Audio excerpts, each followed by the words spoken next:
All right, welcome to Real Crusades History.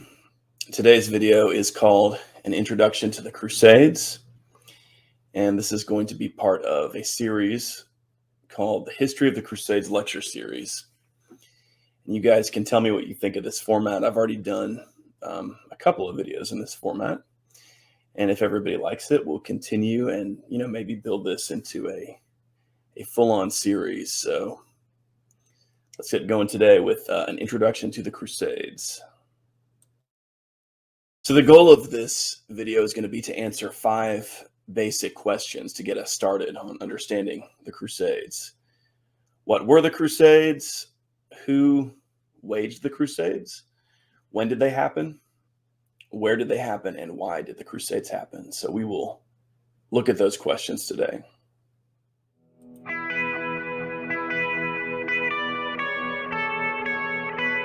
First of all, let's look at this question of what were the Crusades. And my goal here with this is just to come to an understanding of how the Crusades were viewed in their period of time by the people engaging in them as distinct from other types of warfare, because they were really viewed as very different from traditional warfare. Let's look at a couple of definitions that I think are helpful. First of all, the Crusades were military campaigns conducted during the Middle Ages by the Latin Christian West, so that's roughly Western and Central Europe today, kind of what we think of today as, the Western world, under the sanction of the Pope. So again, this is the part of the Christian world that is in allegiance to the Pope. So what we would today think of as the Roman Catholic Church, to defend and to expand Christendom. So again, the Crusades were military campaigns conducted during the Middle Ages by the Latin Christian West, under the sanction of the Pope, to defend and expand Christendom. And this next definition, a crusade was any military campaign that was defined as spiritually meritorious by the Latin Christian Church. And I think this is important. This concept here, we're going to be looking at quite a bit, spiritually meritorious. And that's what made a crusade distinctive, is that it was a war that was spiritually meritorious in God's eyes, from the perspective of, the Latin Christian world, from, Western Christian civilization. This is how this was viewed. So this is very different than, because the way that Christianity has traditionally conceived of war, the traditional type of war that is most common in human history, and that is, war of conquest, war for the sake of gaining power, gaining wealth. This was viewed as sinful by the Christian church, and has been viewed that way throughout Christian history. So the idea that a powerful king would go to war, and the reason he's doing this is to expand his power, to gain more wealth and power. This is a sinful and invalid reason to engage in warfare. And we can see some of this even in the pre-Christian Roman world. We think about Julius Caesar, for example. Some of his opponents in the Senate, such as Cato, viewed or described his war in Gaul, for example, as an illegal war, like an unjust war. And the idea was he was just engaged in a war of conquest, a war for the sake of power. And in the old Roman world, this was frequently viewed as a threat to the proper political order. So this is a man just trying to amass power in a way that's going to violate the principles of the Roman Republic. Now, of course, in the Christian tradition, this was a violation of the 5th commandment, thou shalt not murder. So the idea is that to engage in this kind of warfare just for the point of conquest, this is a violation of God's commandment against murder. But St. Augustine, very early on, defined this idea of just war. And this is war that you could almost think of as like a necessary evil, to repel an invader, to defend territory against, unwarranted aggression, to protect the innocent. In this circumstance, the lawful political leader, the lawful king or ruler, would be justified in going to war. But crusading, as we get into the Middle Ages, the church begins to conceive of an idea of warfare that goes beyond this. This is war that is holy war. So not only is it justified, it's not a necessary evil. It in itself is spiritually meritorious. And we can compare it to St. Bernard of Clairvaux compared the activity of a crusader to the activity of a monk at prayer. And this is really noteworthy because here we're thinking of the prayer of a monk in the medieval world was viewed as something that was inherently good, something that was a spiritual good. And for a type of warfare to be on that level is really, it shows you what the thinking was in this period. So this was a holy act that a warrior could engage in. So this was not just war to protect the innocent, although that was a part of it. The idea was, for example, in the First Crusade, the idea was that Christ's holy places in the Holy Land had been violated and defiled by pagans, by a pagan people. This is how the Latin Christians perceived it. And the point of the crusade was to right that wrong. So to act on behalf of God, to expel this wickedness, this defilement from the holy places, and also to defend pilgrims. So pilgrimage was a holy act. A pilgrim going to a holy place to visit a sacred shrine. This was an inherently spiritually good act, and pilgrims, who were being attacked, and prior to the First Crusade, pilgrims were suffering attacks in the Holy Land by the Seljuk Turks, to protect them, to secure their well-being, and also to secure the well-being of the Christians in the Holy Land. This was viewed as a spiritually good thing. It was beyond just war. It was holy war.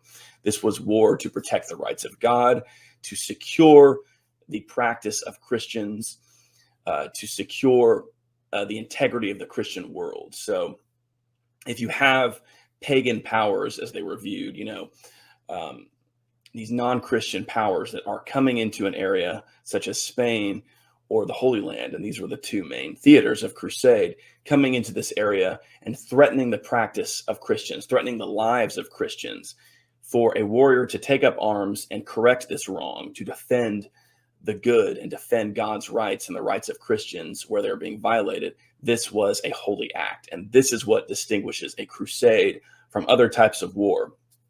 So we'll get into this more, but I think it's important that we really understand that this is how crusading was perceived in the Latin Christian world. The creation of the Crusades movement. The Latin Christian Church conceived of the Crusades. So the Western Christian Church developed the ideas surrounding crusading. One of the questions as we get into the middle of the Middle Ages, as we get into the 11th century, one of the questions that the Latin Christian clergy were asking was, what is the proper role of the fighting man, the knight? And they came up with this understanding, and indeed for them, this was an inherent truth that had existed, throughout time. And I think we can see it really. There is an understanding of this throughout, Christian history, and it's kind of a biblical understanding, really. But the idea is that the fighting man's role, the proper role of the fighting man, is not to seek power and wage wars of conquest for the sake of conquest, but to act on behalf of God, to act in defense of the weak, in defense of, the Christian people. This idea of Christendom. And so the Latin Christian Church concluded that the fighting men of the period really should be engaged in defending the rights of God, in protecting Christendom, protecting the integrity of Christendom and the Christian people. The Crusades emerged from the cooperation between the church and the knightly warrior class. Now, what we're talking about here is the fact that the Christian church really conceived of the intellectual basis for the Crusades, and the knightly warrior elite responded to this. It resonated with them. There's an image here on the screen of Pope Urban II preaching the First Crusade to a crowd of knights. And in many cases, there were many more people than just knights who heard these speeches by popes and other church leaders when crusades were being preached. But I think it's important here to look at what this image is showing us. It's showing us that the message that the church was coming forth with this resonated with the knightly class. And of course, many of the clergy were from the knightly class themselves, like Pope Urban II, who conceived of the First Crusade. He's kind of viewed as the founder of the Crusades movement. He was from a knightly family. He was from an aristocratic family. And of course, this was a period of time when the knightly elite, this was the ruling class. This was kind of a rule by the warrior class, is how society was in the 11th century. So this resonated with their spirituality. And it's often been pointed out by historians that there was anxiety in the knightly elite at their lifestyle, because their life, their activity as part of their chosen profession meant that they were fighting each other. They were fighting over territory. They were engaged in sin. This was sinful behavior, and they knew this. And, many of them, this was a problem for them to think that, okay, well, as a knight, I'm supposed to, compete with other, members of the warrior aristocracy for, land and power. But by doing that, I'm engaging in sinful behavior. The Crusades were kind of an answer to that. And it resonated with the knightly elite because so many of them took up this cause in the First Crusade. And part of the idea behind the Crusades was that by taking on this task, you were earning, and we kind of have to be careful how we define this, but gaining an indulgence. An indulgence was a type of remission for some of the punishment earned from a sin, so long as you had already repented from it. So it's not like you're earning forgiveness from the sin, but if you repent and if you make, recompense for the sin, then some of that temporal punishment could be relieved by engaging in this holy act, this act of crusade. Now, having said all that, I think it's important that we remember that this is a concept that really goes back to the Old Testament. The Old Testament is filled with this idea of God's people, Israel, under the leadership of, Moses or Joshua or King David, or these great leaders, and in some cases, military commanders who lead God's people into battle under the command of God, into righteous battle against God's enemies, like, these different peoples around the Israelites who were violating God's law, who were engaging in, abuse of God's people, were engaging in sinful behavior. And God himself in the Old Testament would rouse his people and gather his people and lead them into battle. So this is exactly what we see with the Crusades. And for Latin Christians, in the medieval Latin Christian world, they conceived of Christendom as kind of the new Israel. This collective of the Christian people within, all these collective Christian kingdoms and societies that kind of exist together as this one Christian, world. This is the new Israel. This is the church. These are kingdoms. These are territories that are under the Pope, under the church. This is Christendom. This is the new Israel. So a crusade was God leading his people, the new Israel, into battle in a righteous cause. This is very much a real thing in the Old Testament. When we read the Old Testament, we can see that this is a very vivid and alive concept there. And this really resonated with people in the 11th century. This made perfect sense to them. Now, I think in today's world, we can often read these stories from the Old Testament and it strikes us as strange. We don't understand, how can God be, calling his people to battle? But for Christians in the 11th century, this absolutely made sense, because for them, a righteous type of war, a righteous type of battle was the cause of God. They were very, though the warrior aristocrats would engage in these wars with each other, like, the King of England fighting the King of France, there was anxiety about it. There was a sense that this was a sinful type of warfare. To engage in just warfare and righteous warfare was to engage in a crusade. Our next question is, who waged the Crusades? So who is actually carrying out these wars? And I like this map here. This is a map kind of showing the progress of some of the early Crusades. And I like this map because it has colored here in red up in the top left area here. What was the Latin Christian world? So this is kind of what we roughly today think of as, you know, Western and Central Europe, the Western world today. And you can see here these variety of territories: France, England, the Holy Roman Empire, which is roughly Germany, Hungary, Poland, Italy, Sicily, parts of Spain, because parts of Spain were still under rule of the Muslims at this time. But this is really the part of the world, this area here of the Mediterranean world in the top left, that was engaged in crusading. And this was the Roman Catholic world of the period. At the time, the terminology was more the Latin Church, the Latin Christian Church, because they were under the Roman Pope, the Pope who was based in Rome, and Latin was the linguistic basis for this civilization, and it was also, the language of the church. So this is the Latin Christian world, and this was the area of the world that conceived of the Crusades and that fought the Crusades.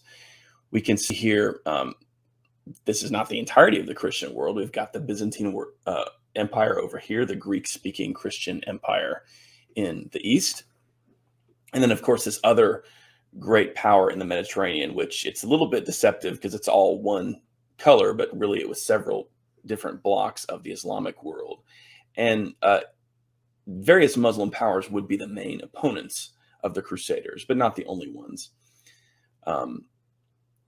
And right here, we can see over here in this little tiny area of the Eastern Mediterranean, this is an area of the Holy Land that was conquered by the Crusades. And I think it's a helpful illustration because we can see that this was a very small area of territory, but it really was established as an outpost of the Latin Christian world, this emerging and increasingly powerful civilization over here in the northwestern Mediterranean. And but we can really see that idea here that this is an outpost of Latin Christian civilization, and it's right here in what is the Holy Land, roughly Syria and Palestine, down here in the Eastern Mediterranean world. And to continue to illustrate this, I wanted to just show an example of some famous leaders of the Crusades, just to show that this really was something crusading was engaged in by rulers and warrior aristocrats from throughout the Latin Christian world. So here we have Isabel of Castile.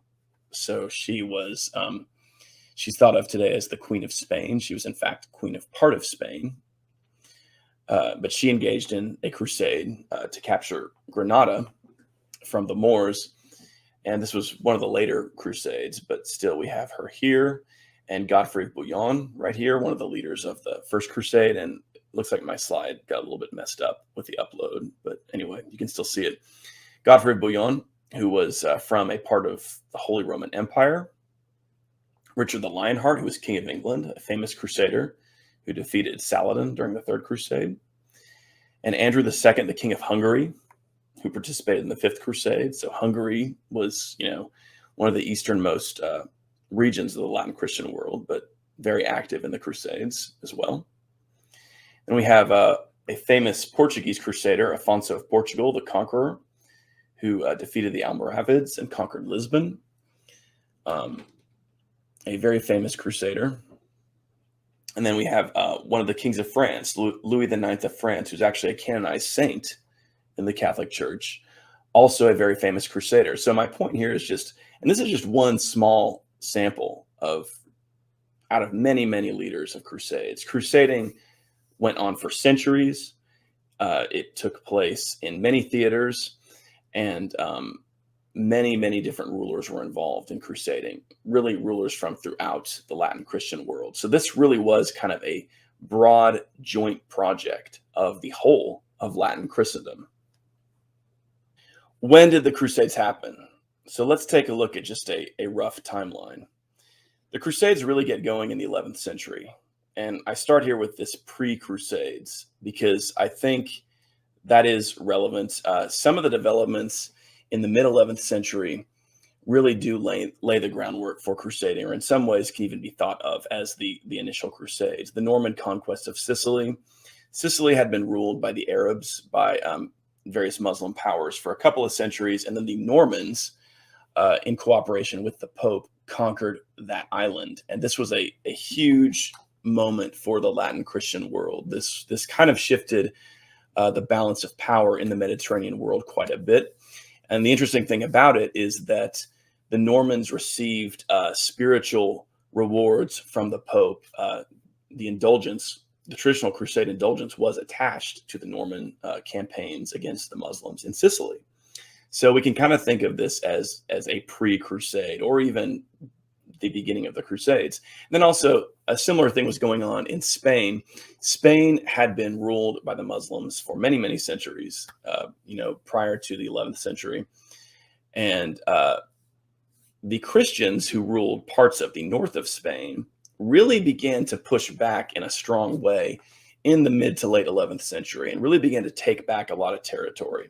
And the papacy started to take notice of this in a bigger way than they had in the past, and begin to endorse some of these campaigns and provide some spiritual benefits to these campaigns. So we can kind of think of this pre-Crusades era in the mid to late 11th century. And then, of course, the First Crusade, what is often viewed by historians today as really the launching of the Crusades movement, took place between 1096 and 1099, so the last decade of the 11th century. And this crusade involved many, many different parts of Latin Christendom. The Normans in southern Italy, it involved the Duchy of Normandy. It involved various powers in northern France, the Holy Roman Empire. It involved the Count of Toulouse, one of the great lords of southern France. And so this multinational, if you will, coalition came together and conquered the Holy Land. And this was a very important event in the Middle Ages. It was a defining moment that really kind of set the standard for the Crusades, and would really, cast a long shadow. And then, of course, we get into the 12th and 13th centuries. So this is immediately after this great triumph of the First Crusade.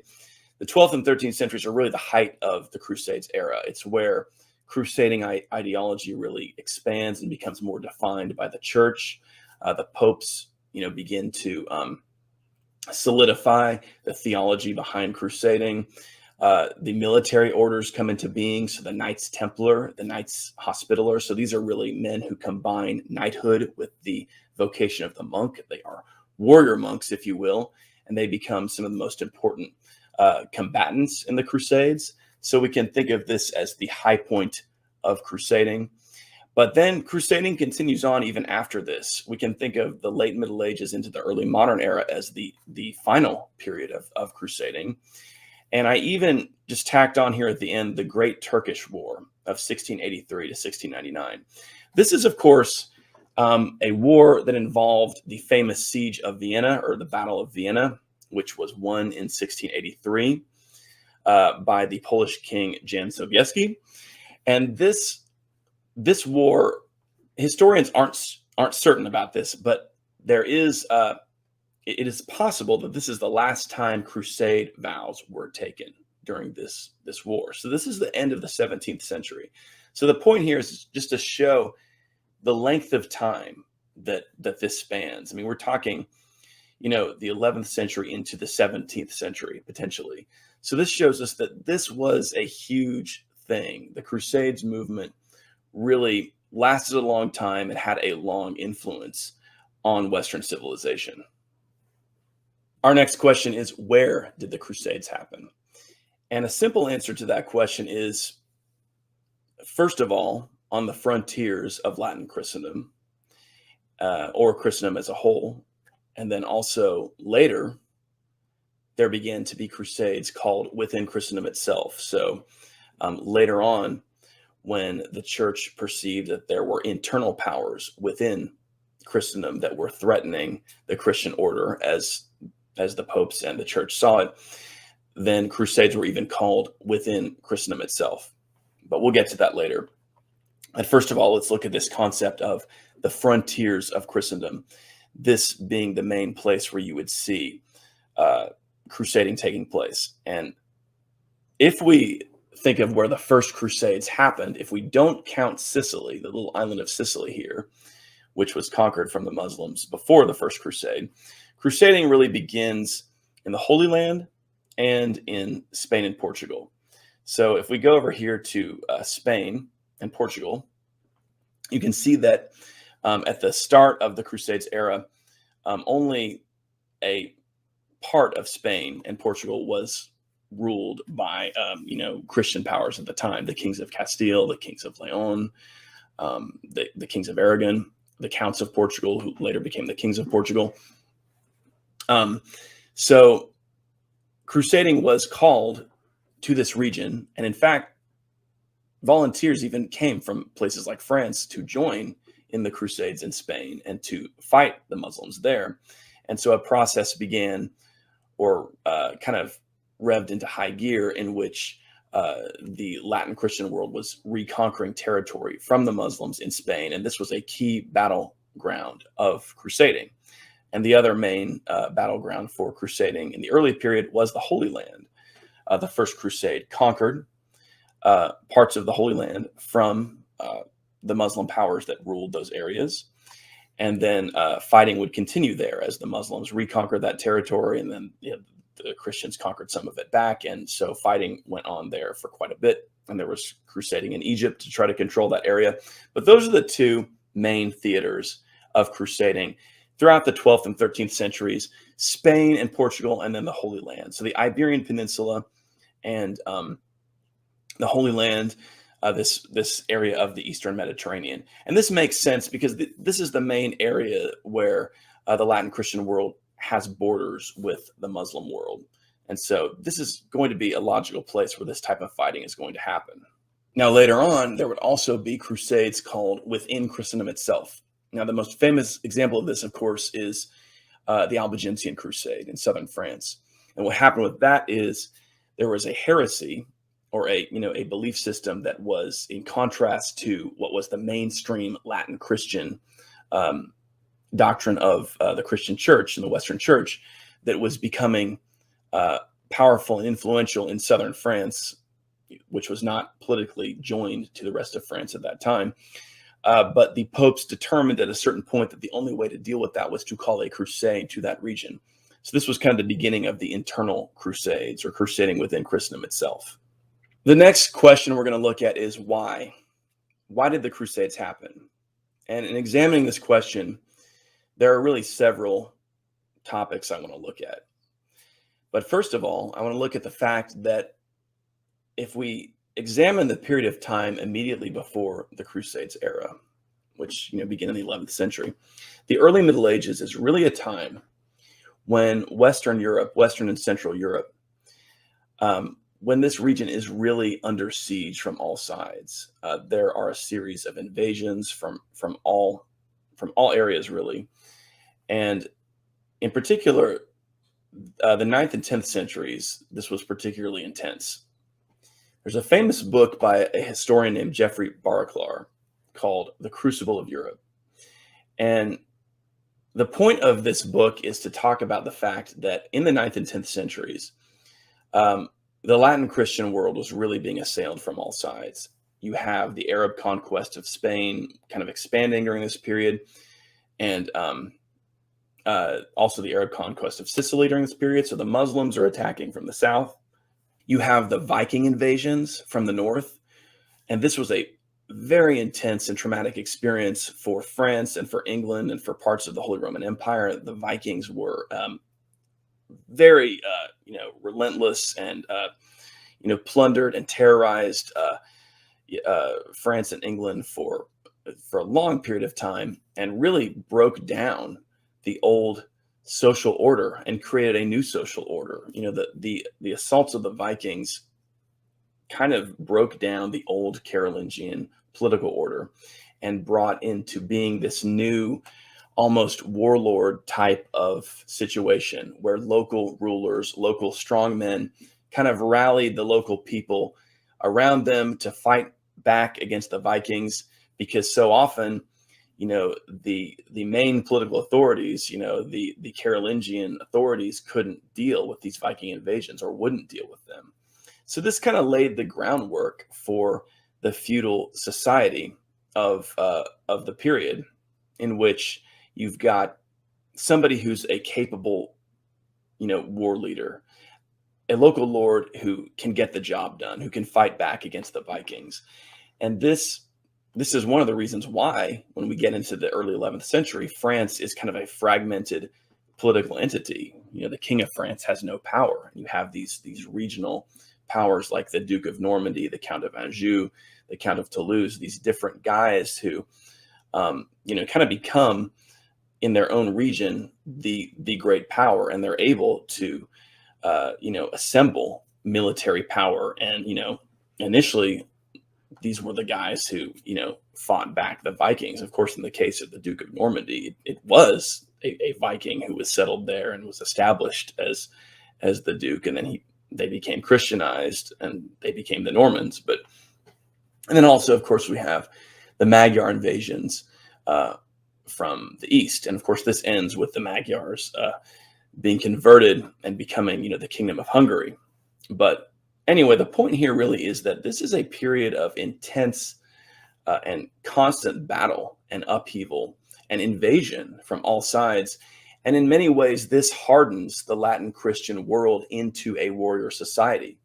In the case of Spain, for example, the intense pressure from the Muslims really does harden these little northern Christian kingdoms in the Iberian Peninsula into tough and warlike regions. And I have a picture here of Al-Mansur, who was one of the most powerful and militarily aggressive rulers of the Muslim Emirate of Cordoba, at this point, the Muslim Caliphate of Cordoba, in the 10th century, and really led just a series of relentless invasions into the poorer northern regions of Spain, which were under the control of the Christians. And just, many people would have been led into slavery, mass destruction of villages and territories. This was a traumatic event.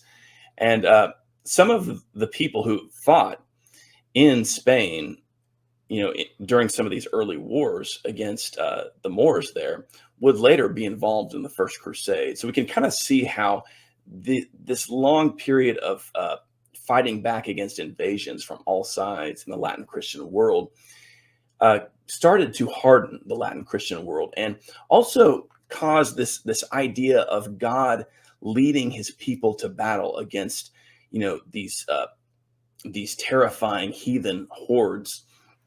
This is one of the reasons why this resonated so strongly during this period, because the Latin Christian world was experiencing attacks by what they considered to be these kind of terrifying and foreign warlike pagans, unbelievers, that made them all the more dangerous, is the fact that they were heathens. The Moors, the Vikings, this was such a powerful experience that this really made this concept a lot more meaningful for these people. All right, continuing with our examination of why did the Crusades happen. The next thing I want to look at is, really a couple of revolutionary type of developments in the Latin Christian world in the mid to late 11th century. Now, right here on this slide, we have on one side, we have the church.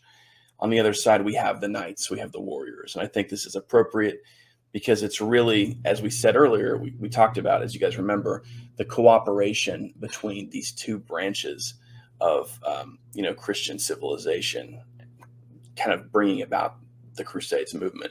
So first of all, there were several things going on in the church in the 11th century that would shape really the church for centuries to come, and certainly shape the high and late Middle Ages.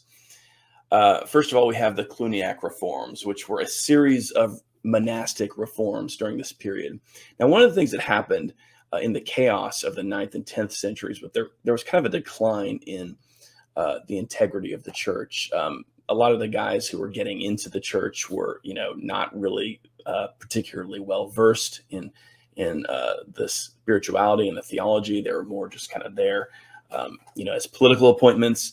But the Cluniac reforms really, and also this happened in monasteries, but the Cluniac reforms were about getting the monasteries back in touch with their Benedictine roots. So getting back to the true purpose of monasticism, rigorous discipline, rigorous prayer life, high standards, the monks aren't going to be able to have women living with them and have kids running around the monastery, because this was a thing. I mean, there were monasteries that were almost just like where people just lived how they wanted, just almost like a commune. But the Cluniac reforms were about getting monasteries back to strict discipline and a strong spirituality. And monasteries were kind of the engine of the church in the 11th century. This was the center of learning. This was the center of spirituality. And the intellectual developments that would shape the Crusades, I think we can say, really emerge from these strong Reformed monasteries in the 11th century. Because this is where churchmen are sitting down and thinking about these bigger issues. How should Christian society function? How should the warrior aristocrats function? What is the role of the fighting man? What's the role of the church in relation to the fighting man?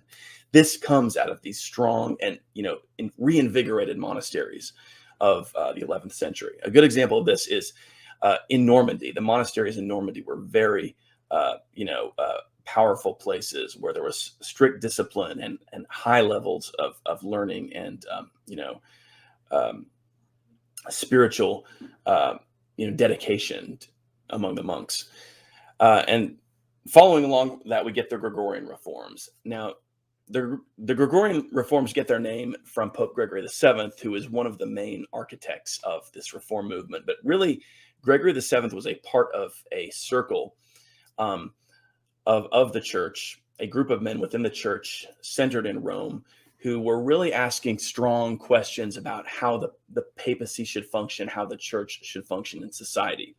And one of the things they concluded was that the church, with the Pope as the head, should really lead society. So the church's role is to kind of sit on top of the secular order, the kings, the princes, the emperors, and lead them, again, almost like if we think of like the old Israelite model, the Israelites with sort of, a war leader like Joshua, and then Moses kind of like as the intermediary between him and God. So the role of the church was to be there at the top of society to lead the people, especially to lead the secular elite who were the warriors, to lead them in the right direction. And I think you guys can see where this is going. Their conclusion was that one of the important things for the church to do was to tell the secular leaders, one, it is not your role to govern the church. The church needs to be independent and not be attached to political concerns. This was an ongoing struggle, but we'll just say that was defined as a concept, and it really came to be, to be a dominant concept in the Western Christian world. Two, it is our role to tell you, the knights, that you need to stop these pointless, stupid wars and sinful wars with one another. Just because, you're arguing over a piece of territory is no reason for you to go to war. That is sin. That is you damning yourselves to hell. Stop doing that and instead come together and go against the enemies of God, in the Holy Land or in Spain, where these pagan peoples are persecuting Christians. Again, hearkening back to the Old Testament, God led his people into battle against persecutors of the Israelites. Well, this is the proper role of the warrior elite now in the 11th century. You guys need to be stopping your pointless petty wars with each other, come together, and for the good of your own souls, because this is how you're going to save your souls after all these, murderous sins you've committed fighting each other, go to the Holy Land and liberate the holy places, go to Spain, fight for the liberation of the church and the Christian people there. And this is holy warfare. This is your proper role as the warriors. Your role is to defend the church and defend the Christian people. And this is a powerful concept. This, even when, centuries later, when, the secular elite and the secular authorities were not living up to this at all, if they ever did. Even then, this concept was still very powerful. And I think we can still see this concept in force today. There's still a sense, even today, how this concept really does still shape our thinking about the proper role of secular authority. And over here again, on this side, we have the knights. This is an image of Norman knights, fully armed for battle. These are the type of men who would have conquered England in 1066 with William the Conqueror, and also the type of men who would have conquered Sicily from the Muslims, alongside Count Roger of Sicily around the same time as the Norman conquest was happening in England, and also the same type of men who would have been involved in the First Crusade. There was a large Norman contingent in the First Crusade. And the reason I have this section over here is because, again, along with the intellectual and spiritual developments that were being conceived of by the church, the warrior elite, the ruling elite, responded to this. This stuff the church was doing resonated with them. Great rulers of the period like William the Conqueror and Count Roger of Sicily, they supported the monastic reforms. They wanted these reformed monastic communities in their territory. They funded them. They established them. They even cooperated in many ways with the church's ideas about the independence of the church, although there was still some tension with that. But the Norman conquests, and also, of course, we talk about the Reconquista here. So the revving up of the Christian Reconquista in Spain, which at the same time that this stuff was going on, this church reform was going on, the Christian princes of Spain, in Castile and Aragon and these regions, and also, the counts of Portugal, were becoming more powerful. Their armies were becoming more powerful, and they were able to push back against the Muslims. So this combination of, and this goes along with the fact that the 11th century was a time when the Latin Christian West was really coming to rival the Muslim world and the Eastern Christian Byzantine world in terms of power, in terms of influence in the Mediterranean. So whereas back in the early Middle Ages, really the Byzantine Empire and the various powers of the Muslim world, such as the caliphs of Cordoba and the Abbasid caliphs, really were the dominant powers in the Mediterranean world. But this really began to change in the 11th century. The world of Western Christendom became wealthier. The armies became more powerful. The rulers were becoming more powerful. They were gaining in territory.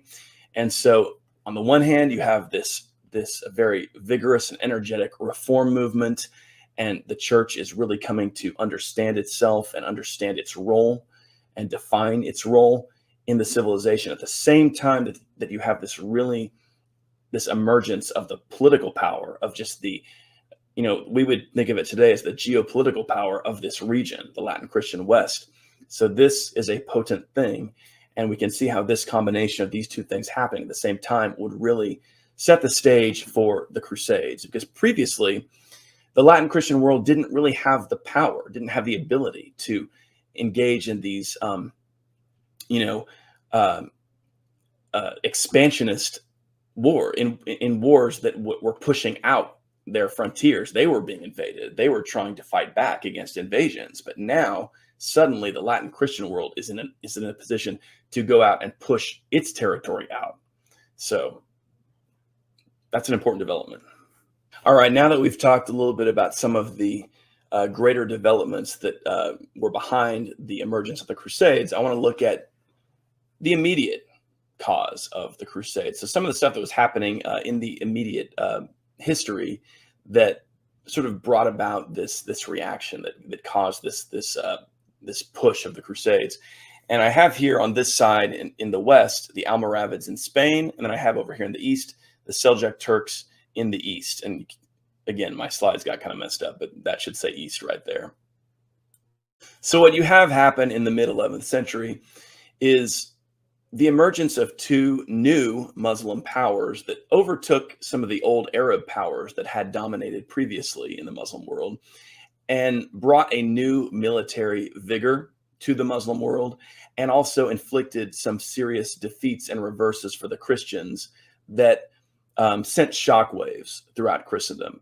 So over here in the West, the Almoravids emerge in the mid to late 11th century, and they are a Berber dynasty that really does overrun and come to dominate the old Arab powers in North Africa and in southern Spain, and inflicted some serious defeats on the kings of Castile, some of the kings who ruled the portions of Spain that were under Christian rule at this time. And this was something that was understood throughout the Latin Christian world and sort of resonated with the Latin Christian world. El Cid, for example, he fought several battles against the Almoravids and defeated them. He was one of the few people who could defeat them. But that's the background to his claim to fame, is that he was fighting this group, the Almoravids, in the immediate history before the First Crusade. Meanwhile, in the east, you have the rise of the Seljuk Turks. And again, kind of similar to what's happening in the Iberian Peninsula, the Seljuk Turks are a new Muslim power, a new Sunni Muslim power, and they defeat a Shiite Muslim power that is based in Egypt, the Fatimids, and also overrun some of the other Arabs who rule in some of these regions of the east. And they come to dominate this eastern portion of the Mediterranean, and they inflict some serious defeats on the Byzantine Empire, in particular in 1071 at the Battle of Manzikert. And this actually causes the Byzantine emperors in the Eastern Greek-speaking Byzantine Empire to call on the West for aid, which is, again, the immediate occasion of the First Crusade. And the Seljuk Turks also inflicted abuses on Christian pilgrims traveling in the Holy Land, and stories of this circulated and got back to the West, and this was the kind of stuff to put fire in the belly. Pope Urban II, when he was preaching the First Crusade, talked about these atrocities committed against Christians, Christian pilgrims traveling, and this was the kind of thing that did inspire the knights to want to go and march on Jerusalem. All right, guys, and finally, this is our last slide, and I just want to come back to this issue of the Old Testament, because I feel that this is very important to understanding the Crusades. This is an image here which shows, now, first of all, this is an image that was painted, I believe, either in the 18th or 17th century, and it's French, but it's a depiction of an Old Testament event. The depiction here is Joshua, and that's Joshua, leading his army. Joshua's leading his army, the Israelites, in battle against one of these foreign peoples, foreign pagan heathen peoples who fought against the Israelites. And again, this is a holy type of warfare we're looking at here. Now look up here at the top. This is one thing I find very interesting, because that is the figure of Moses. And Moses is acting as kind of the spiritual support of this righteous army of God here. He's lifting his hands up to God. He's invoking God, and he's calling on God's blessing for God's warriors, God's people fighting in battle here. And the reason I wanted to include this is just to remind us of how resonant this type of thing was for the Crusaders. This is the real model for crusading. We talk about Augustine's just war theory. We talk about some of the Roman ideas of military theory and just warfare. But really, if we really want to understand what crusading was all about, it's really rooted in this Old Testament concept. And I think this is the perfect image here. We can think of Moses here as a figure almost like the Pope or a bishop, or, because in these crusading armies, you would have like the military leaders, the knights, the king, but also you'd have bishops with them. You'd have priests, you'd have churchmen. That's who Moses is right here. Meanwhile, here we've got this, Joshua. This is the Richard the Lionheart. This is the King Louis IX. This is the Godfrey of Bouillon. This is the Fernando III of Castile. This is, Baldwin I. And as an example of this, Baldwin I, the first Latin Christian king of Jerusalem in the aftermath of the First Crusade, was called by Fulcher of Chartres, a priest who was his chronicler, who wrote about his reign. He was called by Fulcher another Joshua. So again, this constantly in the writings from the period, we have references back to the Old Testament. So I think we need to remember If you want to understand the Crusades, you need to read the Old Testament. You need to read about the Israelites and God leading them into battle. And if you understand that, I think you will get a better understanding of how Latin Christians in the Middle Ages conceived of what they were doing, how they thought of crusading. All right, guys, and that concludes our video. Let me know what you guys thought of this format, if you guys like this lecture style format. Please subscribe to the channel. Also, you can go down in the description box below and find the link to my Patreon. You can support my work on Patreon and also join my community there. If you look down below, you'll also see the t-shirts and mugs that we have. For example, you can get your Knights Templar mug. Very cool. I've got one here. You can also check out my novel of the Crusades, Why Does the Heathen Rage, which again looks back, which that line right there in the title is looking back to the Old Testament. So one thing that we often forget is how biblical medieval Christians were. There's this idea that only after the Reformation did the Bible become important. Not true at all. The Bible was intensely, felt and understood by medieval Christians. So thanks for watching, guys. I hope you enjoyed this little lecture, and we may continue it. Let me know if you guys want to, and we'll continue it with, following the history of the Crusades. Now, check out our video about Queen Morphia and King Baldwin II, a Crusader power couple who won many epic battles in the Holy Land during the Crusades era. Click on the link on your screen or in the description below to watch the video covering their story.